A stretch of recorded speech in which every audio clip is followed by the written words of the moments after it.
So what inspired this project? I would have to say just generally, as with the Halloween installation that we created, it's the architecture inspires me. The architecture of the building always has from the beginning. And the atrium in particular, because it's such a well-trafficked area, such a constant flow of people in there, and the atrium is kind of made for something. It has like a kind of a greenhouse effect with the awning, with the glass see-through awning, and it just kind of yearns for something to be there. I mean, there was a sculpture there when I first started, but I thought it was kind of not doing anything dynamic. So we moved it out of the way, and I always want something to be going on in the atrium because it's such a wonderful, well-lit and open and airy space with tons and tons of eyeballs on that space.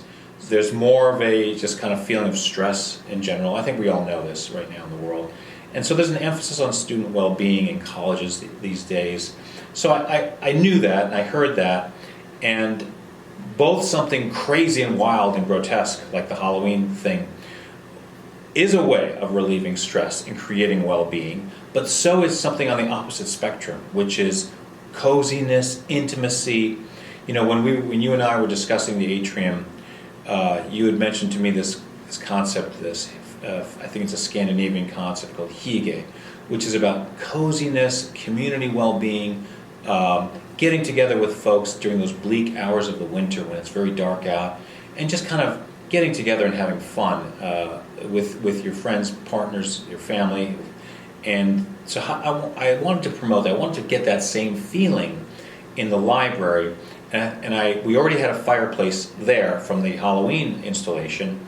And even when we were doing it, I thought, well, let's keep the fireplace there, and maybe we can do something connected to winter. And so then I connected that idea of the fireplace and the idea of decorating it in a typical winter way.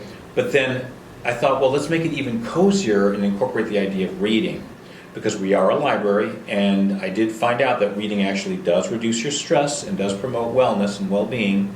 So I thought, let's make it as cozy as possible so that even visually it induces happiness and puts a smile on your face. So together with my staff, we developed these ideas, and it just kind of, one thing led to another. And after a while, we had some antique furniture there. We had a rocking chair. We had the cat, which actually sleeps. It has a bed. And so I think the sleeping cat, was the most effective image because everyone noticed it. It made everyone feel good. So as soon as I removed the sculptures when I first got here, I immediately started thinking of all kinds of things that you could do in the atrium. The first thing that I thought of was actually connecting to curriculum. Some of the ideas I had were like, let's do a competition, an art competition, specifically interdisciplinary art competition, where students from the science areas and the art areas combine to create an art installation, so to speak, that's plant-based, that's organic-based. It could be plants, it could be decaying plants, it could be plants that have been threatened or extinct already. It could be narrative plants, plants that tell a story, but anything that's about the organic world, the world that's being slowly deteriorated through global warming. But other ideas, I suppose, are things like connecting to our community, the Yonkers Public Library. Can we carve out a space in the atrium that's always referencing the Yonkers Public Library, which is such a wonderful and well-resourced library, and we're trying to increase our existing collaboration with them by promoting what they're doing there. And so that's another idea that I think we will do in part of the atrium, not the entire atrium. Other thoughts are seasonal. We're already discussing this idea of this theme of rebirth in the spring. But that, again, that's more of the organic idea. Again, that's more like the idea of the plants.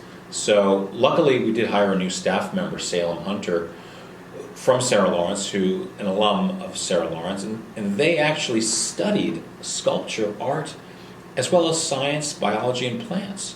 So there we have, harnessing the passions and the creativity of our own staff so that there's an internal motivation to do these kinds of things in the library that take a lot of time and effort. So whatever we do will take time to do, will take hopefully low cost, sort of DIY approach, do it yourself. That's been my approach all along.